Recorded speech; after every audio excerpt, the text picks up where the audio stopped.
The old lady at table 9. The sun poured gently through the windows of the small diner at the edge of Los Angeles. Its yellow light fell across the checkered floor and flickered off the silver napkin holders. It was late morning, not yet lunch, and the place was nearly empty. Only a few regulars sat quietly in corners sipping coffee, reading newspapers, or scrolling their phones. Then the bell above the door jingled, soft but clear. In stepped an old woman. She moved slowly, her back slightly bent, one hand gripping a simple wooden cane. Her clothes were plain, a faded beige cardigan over a pale blue dress, worn white sneakers on her feet. Her hair was silver, tied in a loose bun. She looked around with eyes that seemed too alert for her age. She gave a gentle nod to the hostess and whispered, "Table 9, please," near the window. Table 9 had become her usual. It was always the same. Every Thursday morning at 10:30 sharp, she would come in and order the same thing: black coffee, oatmeal with brown sugar, and a side of toast. She spoke softly, politely, and never complained. The staff called her Mrs. Mary. No one knew her full name. Today, though, things were different. The new manager, Devin, was walking the floor. He was young, sharp-looking, always dressed like he was about to be interviewed for a tech startup. He had just taken over last week, and he was already making changes. He spotted Mrs. Mary as she settled at her usual table and narrowed his eyes. He leaned over to Jessica, one of the waitresses. "Who's that?" he asked. "That's Mrs. Mary," Jessica replied. "Comes every week. Really sweet." Devin frowned. "She order anything expensive?" "Just oatmeal and coffee." He smirked. "She taking up a prime window table for $5? Jessica sighed. "She doesn't stay long, and that table's usually empty anyway." But Devin was already moving toward her. "Excuse me, ma'am," he said with forced politeness. "We're adjusting our seating policy. We now reserve window tables for parties of 2 or more, or for customers who order a full meal." Mrs. Mary looked up, surprised. "I'm sorry, I didn't know. It's a new policy. You're welcome to sit at the counter or at one of the booths in the back." She hesitated. Her lips trembled slightly. "I've been coming here for years. Is it really necessary?" Devin gave a tight smile. "I'm sure you understand." She nodded slowly, quietly gathered her things and moved to a corner booth. Jessica watched, anger in her eyes. Was that really necessary? Devin shrugged. "If we want to grow profits, we can't have freeloaders taking up our best seats." "She's not a freeloader. She pays, and she tips." "Barely," he muttered. Across the room, a young man, who had been watching the exchange, finished his coffee and stood up. He wore a baseball cap and sunglasses, a plain t-shirt and jeans. He walked past the counter, out the door, and pulled out his phone. What no one knew, what even Jessica didn't know, was that Mrs. Mary wasn't just a sweet old lady, and the young man who had just left was an assistant to someone who loved her more than anything in the world. Mrs. Mary sat quietly in the booth, looking down at her hands. She didn't touch her coffee. Her shoulders drooped. Jessica brought her oatmeal and whispered, "I'm sorry, he's new. He doesn't know." "It's all right, dear," Mrs. Mary said softly. "Some people judge before they understand." From the back of the diner, 2 college students snickered. They had seen the exchange and thought it funny. One whispered loudly, "Bet she's just here for the air conditioning." The other chuckled. "Maybe she's homeless." Mrs. Mary heard, but she said nothing. Instead, she picked up her spoon, slowly stirred the oatmeal, and began to eat. Across town, in a quiet studio, Keanu Reeves was in the middle of a break between scenes. His phone buzzed. A message popped up from his assistant. "Rick. Hey. Something happened. Your mom was disrespected at a diner. I got video. Sending it now." Keanu's face darkened. His hand tightened around the phone. He stepped outside, away from the cameras and crew, and watched the video. There it was. His mother, quiet and kind, being moved like she didn't matter. Ignored. Dismissed. Laughed at. He breathed in deeply.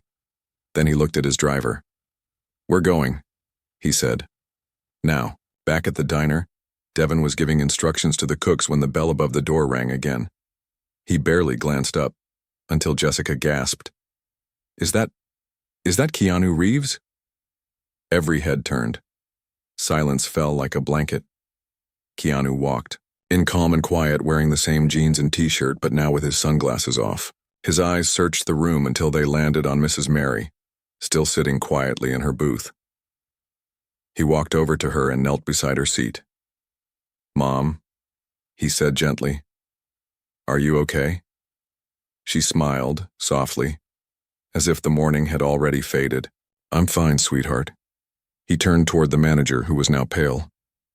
"Who told her to move?" Keanu asked, his voice low and steady. Devin opened his mouth, closed it, then tried again. We have policies, and your policy says old women who've supported this diner for years can't sit by the window?" I didn't know who she was," Devin stammered. Keanu stood slowly. "You didn't need to know who she was. You just needed to treat her with kindness." The room was completely silent. Keanu turned to Jessica. "Thank you for being kind to her." She nodded, eyes wide. Then he looked at the entire room. "This is my mother. Her name is Mary Reeves. She taught me about kindness, humility, and how to treat people with respect. If you ever wonder why I am the way I am, it's because of her." The silence turned into soft murmurs. Keanu helped her up. "Let's go somewhere better, Mom." They walked out together, hand in hand. Outside, cameras were already rolling. Someone had tipped off the media. But Keanu didn't care. He opened the car door for her like a true gentleman. Before they drove off, he looked back at the diner. Inside, Devin just stood there, frozen. Around him, customers had begun filming, whispering, and posting online. Within minutes, "Your Keanu Mom" was trending. But that was just the beginning. One knew was that Keanu had a plan, and Devin's humiliation was only the start of a much bigger lesson, because Mary Reeves wasn't just someone's mother. She was a force of quiet power, and the world was about to find out. The past, they didn't know. The black SUV moved through the streets of Los Angeles as Keanu sat quietly beside his mother. The sun glinted off the buildings, but inside the car there was only stillness. He looked at her hands resting in her lap. They trembled slightly. He reached over and gently held them. "I'm sorry, Mom," he said softly. "For what?" she asked, giving him a kind smile. "That they made you feel small." Mary shook her head slowly. "It's not the first time, and it won't be the last, but it doesn't hurt me anymore. Not the way it used to." Keanu looked out the window. "It hurts me." She squeezed his hand. "But you showed them today, with dignity, with grace. That's how we change the world, son. Not with fists, with truth." They drove in silence for a while. Then Mary said, "I want to go home." "To the house?" "No," she said gently. "To the garden." Keanu nodded. The car turned off the freeway and headed toward the hills, where trees grew thick and birds chirped loudly. A small wooden gate opened as they approached. Behind it stood a quiet garden with a single modest cottage nestled in the back. Mary had lived here since Keanu bought it for her years ago. She never asked for more. Not a mansion, not servants, just peace. As they stepped inside, Mary removed her shoes and walked barefoot across the grass. Keanu followed, watching her as if she were made of gold. She sat by the rose bush and said, "You remember this garden?" Keanu smiled. "Of course. This is where I hid after my first audition. You told me not to worry about failing." "And what did I tell you then?" she asked. "You said, failure doesn't make you small. It makes you stronger. As long as you stand back up." She nodded, pleased. "And now you're the man people look up to. Not because you're famous, but because you never stepped on others to rise." He sat beside her, resting his arm around her shoulders. "You didn't tell them who you were, did you?" Keanu asked. Mary shook her head. "I never do. People treat you better when they know you're rich or powerful. But how they treat you when they think you're nothing, that's who they really are." Keanu's eyes narrowed. That manager? Devin. I want to buy that diner. Mary chuckled softly. Why? Because that place should be better, kinder, and people like him don't belong in charge. She looked at her son, then said quietly, Don't take revenge, take action, create something better. He nodded. But, she added, make sure he learns something first. 2 days later, the diner was packed. Cameras flashed outside. News vans were lined up. The story of the old woman they insulted who turned out to be Keanu Reeves' mom had exploded online. Reporters were trying to get interviews with anyone who had been there. Devin stayed inside, pale and nervous, watching it all from the back office. His phone buzzed. It was a number he didn't recognize. He answered, voice shaking. Hello? A calm voice replied, Mr. Devin, this is Michael from the Reeves estate. Mr. Keanu Reeves would like to invite you to a meeting. A meeting? He croaked. Yes, this afternoon at the address we've sent. Click. Devin stared at his phone, panicking. He checked the address. It was a downtown office suite, Reeves Productions. He grabbed his blazer and raced out, almost tripping on the curb. When he arrived, the building security checked his name and sent him to the top floor. He stepped into a quiet, modern room filled with sunlight. Keanu sat at a desk.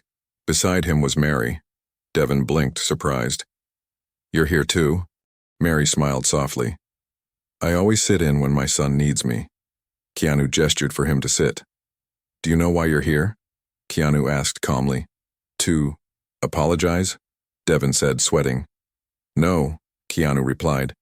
You already had that chance, and you chose to double down. You see, what you did isn't just about one old woman and a table. It's about how you see people. Devin tried to speak. I didn't know she was... And that's exactly the point, Keanu said. You treated someone poorly because you thought she didn't matter. That makes you unfit to lead. Are you going to ruin me? Devin asked, his voice small. No, Mary answered gently. But we are going to help you grow, if you're willing. I don't understand. Keanu stood and handed him an envelope.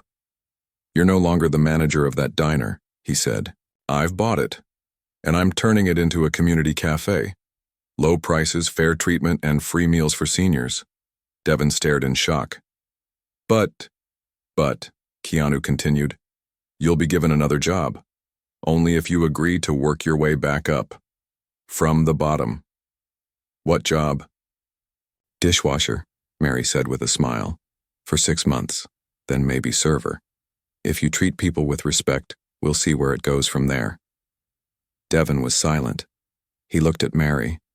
For the first time, he saw not just an old woman, but a teacher, a mother, someone who had lived more life than he could imagine. He swallowed hard and nodded. I'll do it. Keanu nodded back. Good, because we all get chances to grow. Some people just need to start with dirty dishes. Outside, the diner, a new sign went up 3 days later. Mary's table, a place for everyone line, stretched down the block. Volunteers helped seat elderly guests. Kids painted welcome signs. Flowers were placed at every window table. Mary stood in the back, watching it all. Keanu walked up behind her, his hand on her shoulder. You did this, he said. She shook her head. We did this. Inside, Devin wore an apron and rubber gloves. He scrubbed plates, his back sore, but his heart different. Every time he saw a guest smile, especially the older ones, he remembered what he had done. And he promised himself he would never judge someone by what they looked like again. Because once he thought she was helpless. But now he knew the truth, and the world was watching. Stories from the booth, the smell of fresh bread, brewed coffee, and scrambled eggs filled the newly renovated diner. But now it wasn't just a diner. It was Mary's table, a place where people felt safe, seen, and respected. The booths had cushions, the windows had small potted plants, and every wall carried framed photos of smiling customers, staff, and moments that mattered. On one wall, there was a photo of Mary, holding a tray of cookies beside Keanu, who wore an apron and was laughing like a child. Every Thursday morning, Mary still came in, but now she wasn't just a quiet customer at table 9. She was the heart of the place, She sat in her booth, sipping her coffee. An elderly man walked up slowly, hat in hand. "Excuse me," he said softly. "I hope this isn't strange, but I was hoping I could sit with you, just for a while." Mary smiled and gestured to the seat across from her. Of course, no one should sit alone. His name was Roger, a retired school janitor. His wife had passed away last year. Since then, the silence at home had become unbearable. "I read about what happened," Roger said. "With you and your son." Mary nodded gently. "I think it's beautiful what you're doing here." She smiled. "This place isn't mine. It belongs to everyone who walks in with kindness." Roger looked around. "I've never felt so welcomed in a restaurant." As they talked, Mary noticed two young girls sitting near the window looking nervous and clutching papers. They looked about 17, maybe 18. They whispered to each other and looked over at Mary again and again. Finally, one of them stood up and approached. Miss Mary?" she said shyly. "Yes, dear? Can we ask you something?" Mary smiled warmly. "Of course." The two girls came to the table and sat down. "We're part of a high school project," the first girl said. "We have to write about a real hero." "And we chose you," said the second girl. "If that's okay." Mary's eyes widened slightly. "Me? Why?" "Because," the first girl said, "you were treated unfairly, and instead of yelling or fighting, you showed people how to be better. And now you're helping others." Mary looked down, holding back emotion. "That's very kind, but I'm no hero." The second girl shook her head. "Our teacher says a hero is someone who changes the world quietly, without needing attention, like a candle in the dark." Mary touched the girl's hand gently. "Then your teacher is very wise." Later that day, Keanu walked in with a smile and a tray of cupcakes. The customers cheered softly when they saw him, not because he was a movie star, but because they knew he was here not as a celebrity, but as Mary's son. He walked to her booth, gave her a warm hug, and sat beside her. "It's busy today," he said. "It's always busy when love fills the room," she replied. He grinned. "I like that." They talked for a while, sharing stories about people who had come in recently. There was a single mother who had broken down in tears after the staff gave her and her kids a free meal. There was a lonely man who now brought flowers every week just to leave them on the windowsill. Then Mary grew quiet. "You know," she said, "when your father left, I didn't know what I would do." Keanu looked at her with quiet attention. "I was so scared. You were just a baby. We had nothing. But I never told you that part because I wanted you to feel strong, not worried." Keanu reached for her hand. "But that fear, it taught me something," she said. "Kindness is the only thing that ever saved me. Strangers helped me, neighbors helped me, even people who had less than me shared what they could." She looked at him. "And now, we get to give back." Keanu nodded, his voice thick. "You gave me everything, and now I just want to make you proud." "You already have," she whispered. At the counter, Devin washed dishes quietly. It had been 2 weeks since he started. No special treatment. No shortcuts. Just hard work. But with each plate he scrubbed, something inside him shifted. At first, people avoided him. Some customers recognized him as the guy who insulted Keanu Reeves' mom. But over time, as he kept working humbly, some began to nod at him. One old lady even smiled and said, "You're learning." And he was. One afternoon, he saw a teenage boy with messy hair and dirty shoes sitting alone. The boy had only ordered a small soda. He looked hungry but unsure. Devin walked over, unsure himself. "Hey," he said gently. "You hungry?" The boy looked up, eyes wide. Yeah, kinda." "Wait here." Devin walked to the kitchen and spoke to the chef. A few minutes later, he returned with a plate of fries and a burger. "On the house," he said. The boy's eyes filled with tears. "Thank you." Devin felt something tighten in his chest. Maybe for the first time in a long time, he understood why this place mattered. Back at the booth, Mary and Keanu were preparing to leave when a woman in a gray suit entered the diner. She looked out of place, too serious, too formal. She walked straight to the counter and asked, "May I speak to Mary Reeves?"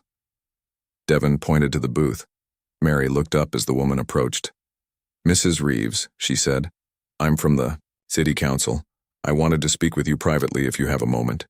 Keanu stood protectively beside his mother. "Is everything okay?" he asked. The woman nodded.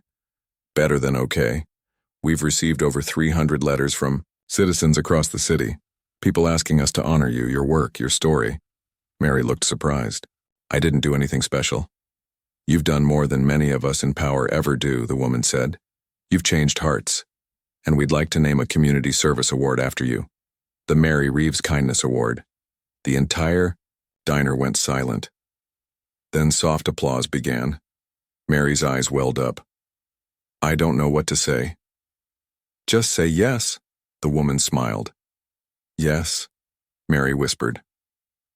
That night, as the sun set behind the hills, Mary stood on her small porch.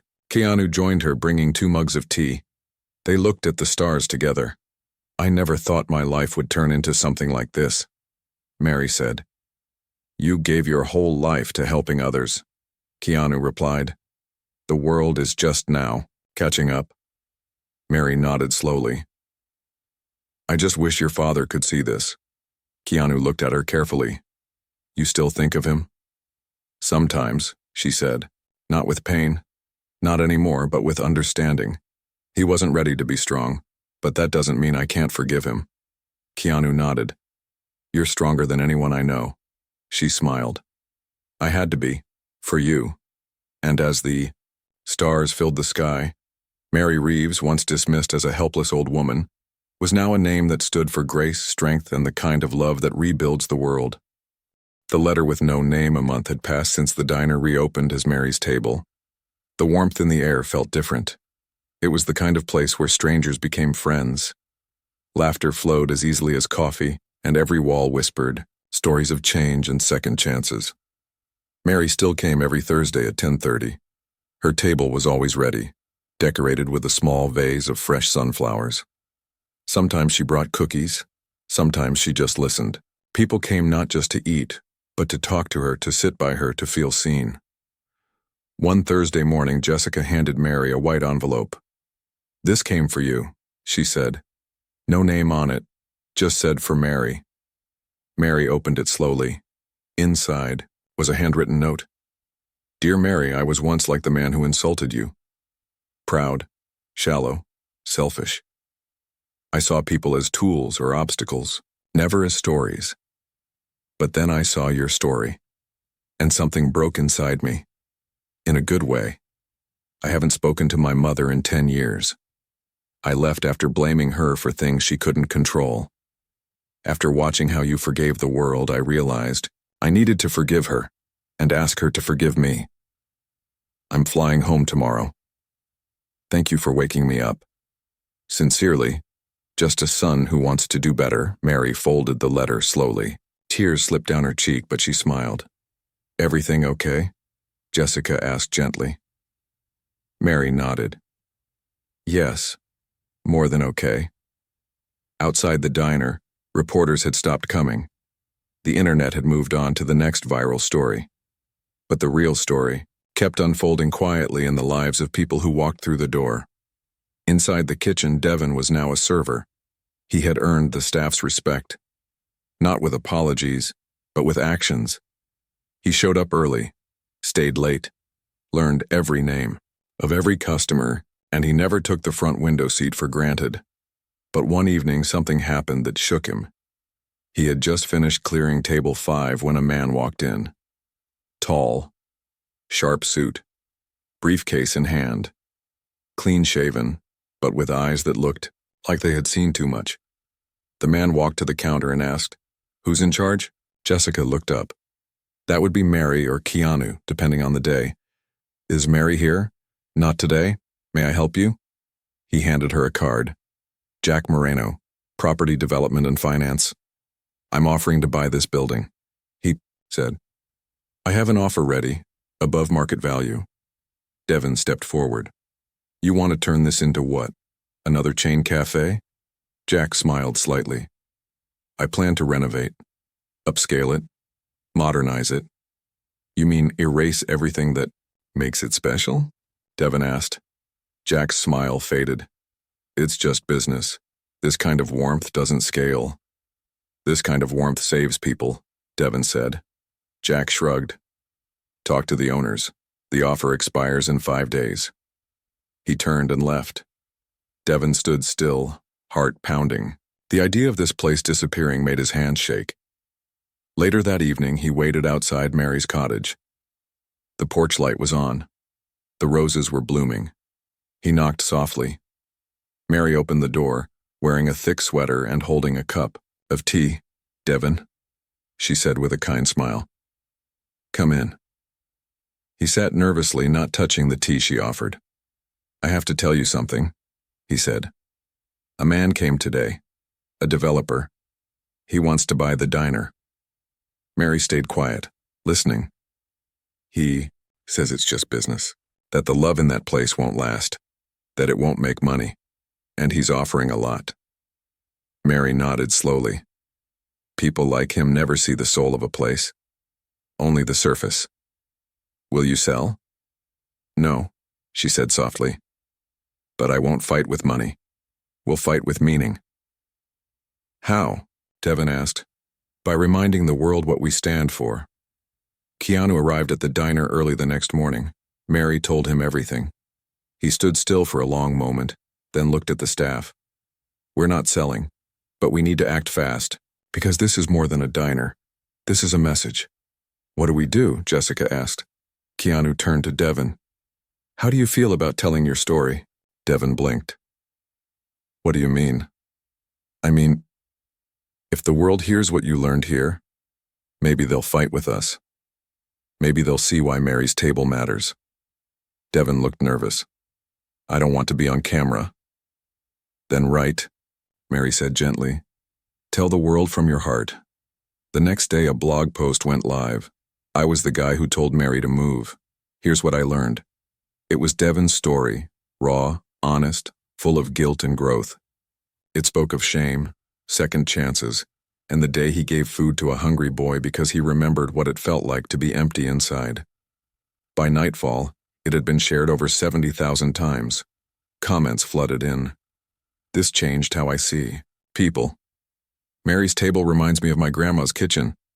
We need more places like this. TV hosts called. Schools asked to visit. People from other cities wrote letters asking for help starting their own Mary's tables. Jack Moreno came back 3 days later. This time he looked more thoughtful. He sat down at the booth across from Mary. I read the post, he said, and the letters, and the articles. Mary nodded, waiting. You've built something real, he admitted. But how long can it last? As long as we protect it, Mary said gently. Jack took a breath. I lost my wife 3 years ago. She always said we should open a small bakery for the community. I told her it was foolish. He looked down. Now I wonder if she was right. Mary reached out and placed a hand over his. It's never too late to remember her the right way. Jack looked at her, his eyes filled with something that had been buried too long. Keep the diner, he said. I'm not buying it. He stood up, nodded once, and left. That night, Devin stood outside under the soft light of the diner's sign. He looked up at the words Mary's table glowing in the quiet darkness. He took out his phone, opened a blank message and typed, Dear Mom, I've been gone for too long. I'm sorry. I work at a place now that teaches people how to love again. I want to come see you, if you'll let me. He hit send, then looked through the glass window where Mary sat, laughing gently with Keanu and Jessica. He smiled, because now he understood. It was never just a booth, or a table, or even a diner. It was a place that reminded people they mattered. The chair by the window. It was a quiet Friday morning when Mary didn't show up at her usual time. Jessica looked at the clock. It was 10:30. Mary was always early. Always. Never once had she missed a Thursday, or even a Friday visit if the staff had a birthday or special day planned. Jessica picked up the phone and called Keanu. "Hi," she said carefully. "I don't mean to worry you, but your mom isn't here yet." Keanu's voice on the other end was calm, but she could hear the shift in his tone. "I'll check on her." Keanu drove through the soft Los Angeles morning, his heart growing, heavier with each block. When he arrived at Mary's cottage, everything looked untouched. The garden was still. The mailbox was empty. He knocked once, then again. No answer. He opened the door using the spare key she gave him years ago. Inside, he called out, "Mom?" There was silence. Then, from the back room, he heard a soft sound. He followed it and found her sitting on the floor beside her, bed leaning against the wall, her eyes open but unfocused. "Mom!" He rushed to her side, heart pounding. "Keanu," she whispered. "I'm okay. Just dizzy. I must have stood too fast." He gently helped her sit up straighter. Her breathing was slow, her hands cold. "I'm calling the doctor." "No need," she whispered. "Just give me a moment." But Keanu didn't listen. Within minutes, an ambulance had arrived. At the hospital, tests were run. Doctors asked questions. Mary stayed calm, joking softly with the nurses. But Keanu watched every small movement, every glance. Finally, the doctor pulled him aside. "It was a mild stroke," the doctor said. "She's stable, but she needs rest, and there may be changes ahead. Memory, balance. We'll see." Keanu sat down heavily. "Can I bring her home?" "Not yet," the doctor said. "She needs monitoring, at least for a few days." Keanu nodded. He walked back into the hospital room and found his mother smiling. "Don't look so scared," she said softly. "I'm still me." "You scared me," he said, sitting beside her. "Life does that sometimes," she replied.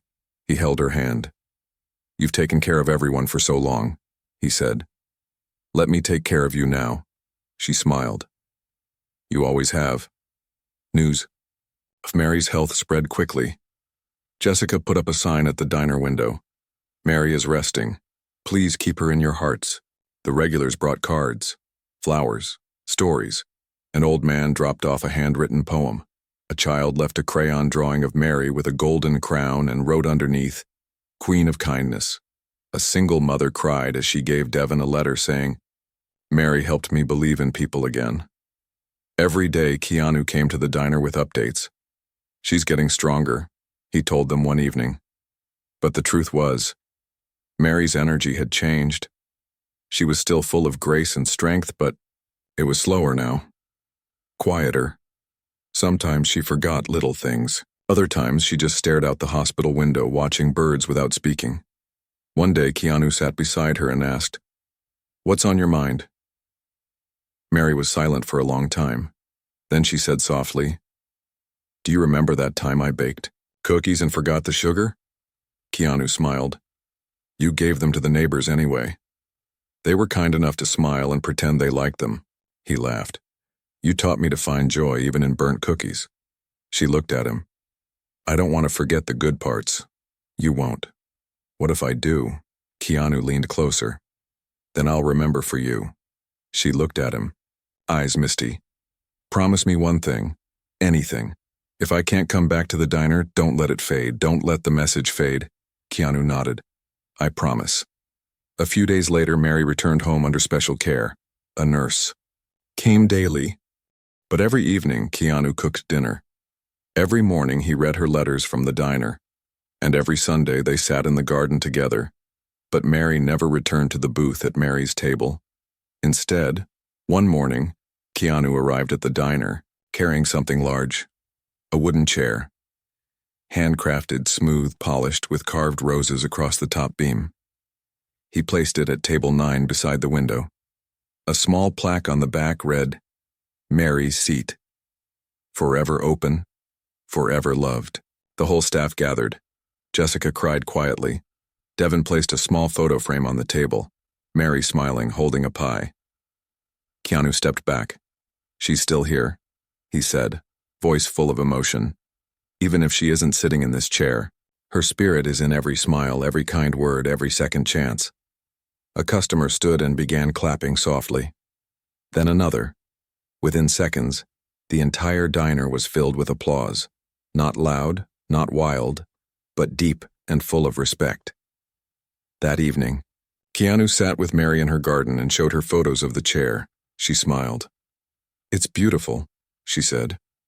"You're beautiful," he replied.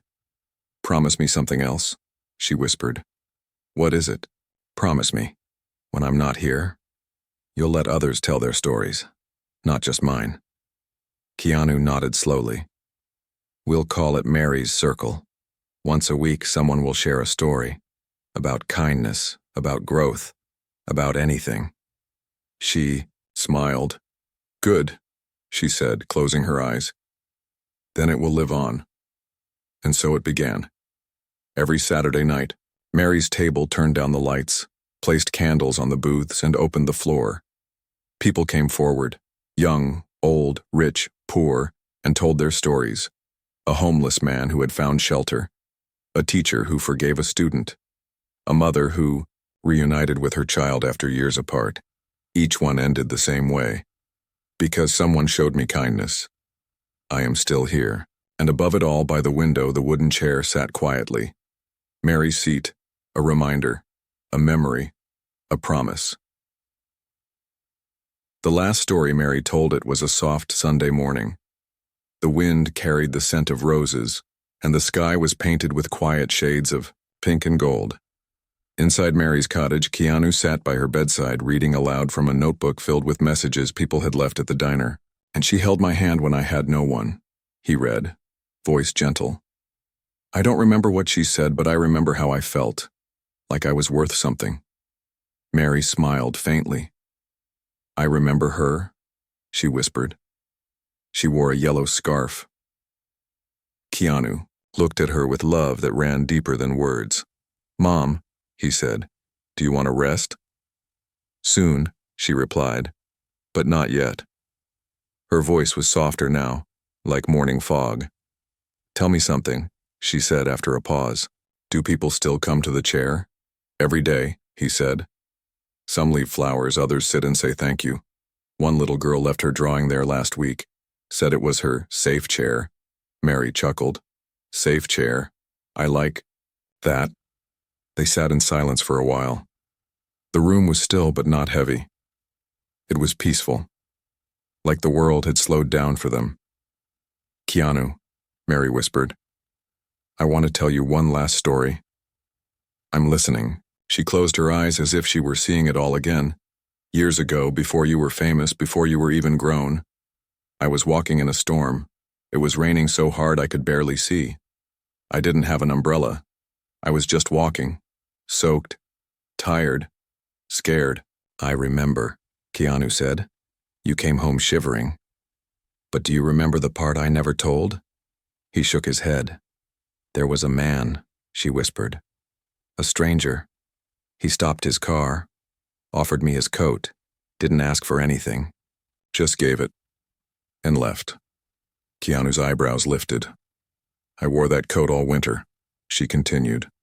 "And the next year, and the one after that, I never saw him again.